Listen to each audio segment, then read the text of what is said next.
दोस्तों, छोटी से छोटी भलाई भी कभी व्यर्थ नहीं जाती। कभी कभी जो दयालुता आप देते हैं वो आपको ऐसे रूप में लौटकर मिलती है जिसकी कल्पना आपने कभी की ही नहीं होती।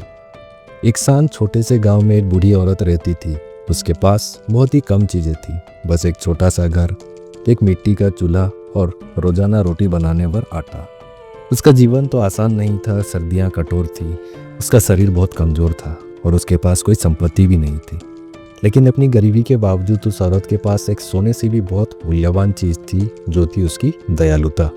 हर सुबह वो कांपते हाथों से आटा को गूंथती, आग जलाती और एक रोटी पकाती। लेकिन जब रोटी पक के तैयार होती तो उसे खुद खाए बजाय अपनी खिड़की पर रख देती। क्यों?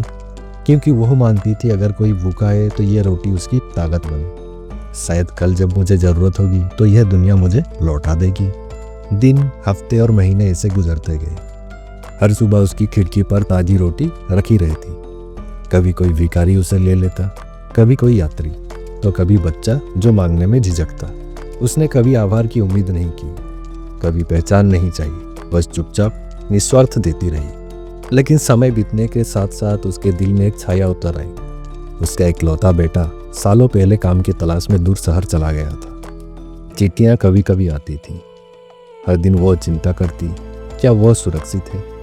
क्या उसे भूख लगती है? क्या कोई उसका ख्याल रखता है जैसे मैं अनजान लोगों का रखती हूँ? फिर भी वो खिड़की पर रोटी रखना जारी रखती। यही उसका जीने का सहारा था और उसकी उम्मीद। एक शाम लंबे दिन बाद वो आग के पास बैठी और धीरे से प्रार्थना की, हे भगवान, मैं जो थोड़ा बहुत है वही देती हूँ, लेकिन मैं एक माँ हूँ और मेरा दिल अपने बेटे के लिए तड़पता है। अगर इस दुनिया में अभी भी दया बची है तो वो मेरे बेटे तक पहुँचे। उसी रात मीलों दूर एक चहल पहल वाले शहर में उसका बेटा सड़क किनारे पड़ा था। वो बीमार था, कमज़ोर, भूखा और उसकी जेब में एक पैसा भी नहीं था। उसे लगा कि अब उसका अंतिम समय आ गया है। लेकिन जब निराशा उसे निगलने वाली थी, एक अजनबी आया, एक बेकरी वाला जो अपनी दुकान को बंद कर रहा था। उसने उस युवक को ज़मीन पर कांपते देखा तो बिना सोचे उसने उसे खाना दिया। कुछ गर्म रोटियां उसे खाने के लिए दिया। बेटा आंसुओं से भीगते हुए बोला, धन्यवाद, आप मुझे जानते भी नहीं, फिर भी क्यों आपने मेरी मदद की? तो यह सुन बेकरी वाला मुस्कुराया और बोला, किसी ने कहीं न कहीं पहले इस दुनिया में दया छोड़ दी थी, मैं तो बस उसे आगे बढ़ा रहा हूँ। कुछ ही दिनों में बेटा स्वस्थ हुआ और आखिरकार घर लौट आया। बूढ़ी माँ ने जब दरवाज़ा खोला तो उसकी आंखें खुली की खुली रह गई। उसने बेटे को गले लगाते हुए और रोते हुए कहा, मेरे बच्चे, मैंने तो सोचा था कि तुम्हें हमेशा के लिए मैंने खो दिया है। फिर साथ बैठकर बेटे ने अपनी सारी कहानी अपनी माँ को सुनाई। उसने उस अजनबी, उस रोटी और उन शब्दों का जिक्र किया जो आज भी उसके दिल में गूंज रहे थे। किसी ने कहीं ना कहीं दया छोड़ी थी, मैं तो बस उसे आगे बढ़ा रहा हूँ। माँ की आंखें भर आई। उस पल उसे एहसास हुआ कि उसकी रोज की रोटियाँ, उसके छोटे छोटे अंधे के त्याग इस दुनिया में लहरों की तरह फैल गए थे और घूमकर उसी तक लौट आए थे, उसके सबसे प्यारे बेटे की जान बचाने के लिए।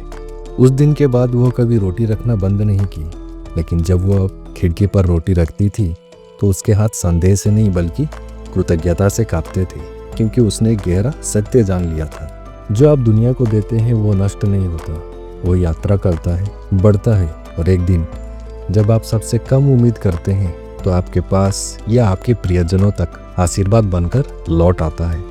छोटी सी भी भलाई कभी व्यर्थ नहीं जाती। आप सोचते होंगे ये तो बस एक रोटी है, एक मुस्कान, एक मदद का हाथ या एक दयालु शब्द, लेकिन कहीं वही किसी के लिए निराशा और उम्मीद के बीच एक फर्क हो जाता है, हार मान लेना और डटे रहने का कारण बन सकता है। इसीलिए देना कभी मत छोड़िए, क्योंकि दया हमेशा अपना रास्ता ढूंढ ही लेती है।